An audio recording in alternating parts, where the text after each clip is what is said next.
great. I think, when people say diversity and inclusion, I think everybody agrees, or most people generally agree that it's a good thing, right? But I think right now we also need to bring in the word equity, right? Diversity is when you say that there's, many different types of people with different backgrounds, and they're all, invited to the table. Inclusion is when, we include all of their ideas. But equity is when we make sure that all of the people who are at the table have equal access to making sure that their ideas and their thoughts are heard. And unfortunately, I think some of the statistics that you quoted is that we don't have that much leadership or representation. We got to talk about that lady you just saw there. Her name is Linda Sun.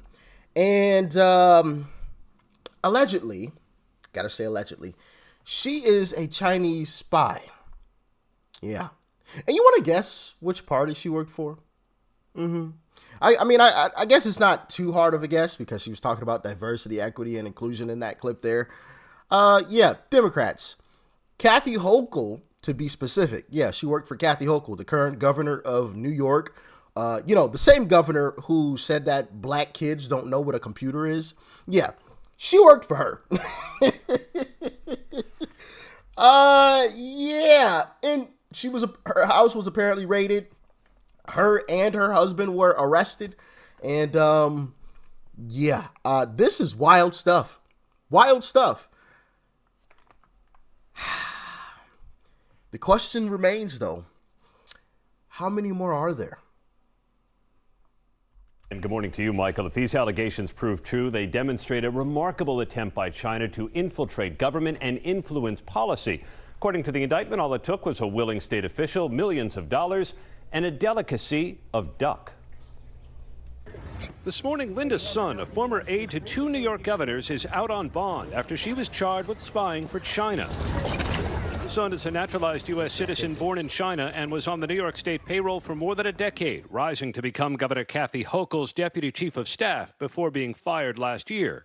She even appeared in this video promoting women in leadership. But equity is when we make sure that all of the people who are at the table have equal access. At the same time, though, federal prosecutors said Sun acted as an undisclosed agent of China, working to prevent representatives of the Taiwanese government from meeting with high-ranking New York State officials, trying to shape the public statements of Governors Cuomo and Hochul to align with the Chinese government's political priorities. Sun, seen in this image included in the indictment, where prosecutors say she met with members of the Chinese Communist Party. Sun even tweaking a Lunar New Year message, prosecutors say, so it would not refer to the plight of Uyghurs, a mainly Muslim ethnic group that China's been accused of targeting for genocide. In exchange, Sun allegedly took millions of dollars in kickbacks, and her husband, Chris Hu, is charged with laundering the money, enabling the couple to buy a $3.5 million home on Long Island. The FBI raided the place in July. There's also a $2 million condo in Honolulu, a brand new Ferrari, event tickets, travel benefits, and a special delivery of Nanjing-style duck prepared by a Chinese government official's personal chef. The indictment quoting Sun messaging a Chinese consular official, "I very much value my relationship with the consulate and have done many things to make the relationship between the state and the consulate flourish." I'm furious and I'm outraged and absolutely shocked at how brazen her behavior was. It was a betrayal of trust. The trust of government, the trust of the people. And I'll tell you this, the second we discovered some levels of misconduct, we fired her. We alerted the authorities. Sun's attorneys telling ABC News overnight, "We are disappointed by the filing of these charges, which are inflammatory and appear to be the product of an overly aggressive prosecution." Linda Sun and her husband each pleaded not guilty to the array of criminal charges here. They're free on bond this morning. Their case is the latest in a series prosecutors have brought, meant to stop China from trying to secretly wield influence, George, in all corners of American life. Yeah. Interesting, huh? Allegedly, China has been buying farmland in America. They've been paying some folks to infiltrate the political system, which we can talk about that with Biden. But we can also talk about that with somebody else.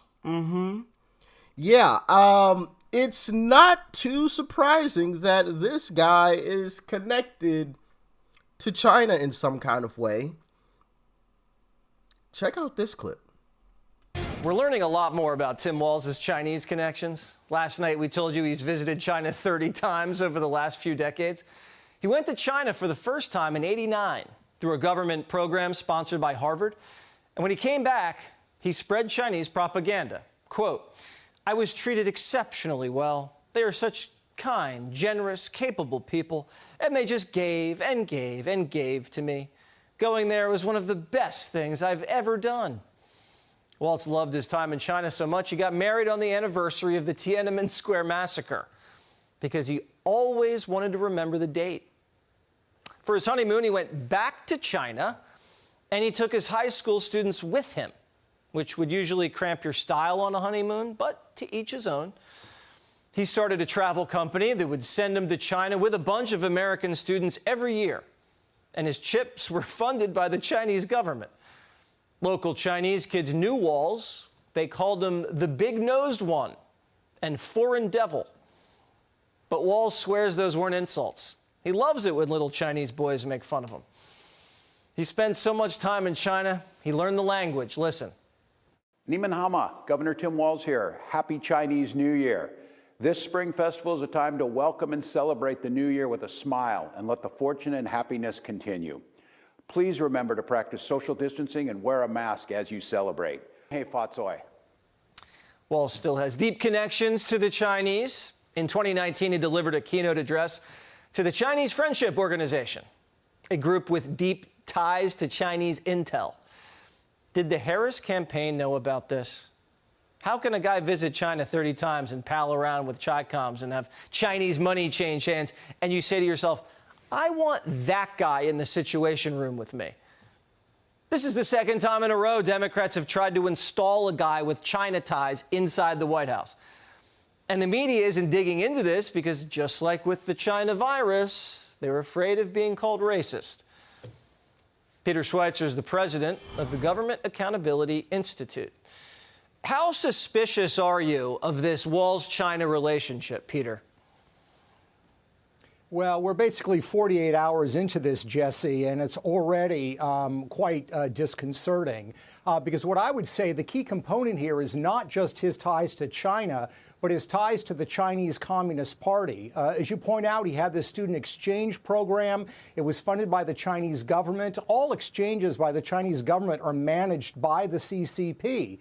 And if you look at some of the local news reporting in the Midwest of students who attended that program, they explain how Walz told them that they were to, quote unquote, downplay their Americanness when they visited China, which is an odd thing to say if you're engaging in cultural exchange. I mean, you wouldn't say to a Chinese national coming to the United States, downplay your Chinese nature. So, this has all the hallmarks of a close association with the CCP. As you pointed out, he gave a speech in 2019 to a known United Front group that's linked to Chinese intelligence. We also know that when he was inaugurated as governor of Minnesota, he invited Chinese diplomats to attend those events. And then you've got the issue of these Chinese police stations that we've heard about. You've reported on them. There's 7 of them in the United States, these illegal police stations that are designed to intimidate Chinese nationals in the United States. One of them is in the Twin Cities. And it's actually run by an entity that is allied with something called Minnesota Global, which is a pro-Waltz organization. Now, Governor Waltz has denounced the police department in the Twin Cities for their brutality. He's done nothing about this unofficial Chinese police station. It just shows the willingness he will go to appease the Chinese government. I have no evidence. Yeah. So it's not surprising that, Tim Walz is connected with China because Joe Biden was connected with China. And now that he's out of the way, they got to have some connection with the United States. So why don't we just usher in Tim Walz? I was always wondering, why did Kamala or Democrats pick Tim Walz? I mean, obviously he was on the short list of candidates, but he wasn't the top candidate. That was Shapiro. So, and they need Pennsylvania in order to win. So why did Democrats pick Tim Walz? Maybe that's why. Money talks, BS walks. I don't know. I don't have any evidence to that. I'm just full disclosure. But that's just my speculation. Maybe they were paid to. What do y'all think? Let me know. I mean, that makes the most sense to me in my mind, that possibly China paid them to take Tim Walz because he has a connection with China. I don't know. Maybe that's far-fetched. Maybe it's a load of crap. I don't know. Y'all tell me how y'all feel about it in the comment section, but I do think it's pretty interesting. You usher out one guy and you bring in another, or at least you attempt to. I don't think it's going to work, but you try to, right? I don't know. Talk to me. Stay safe out there. Peace and love. I'm out.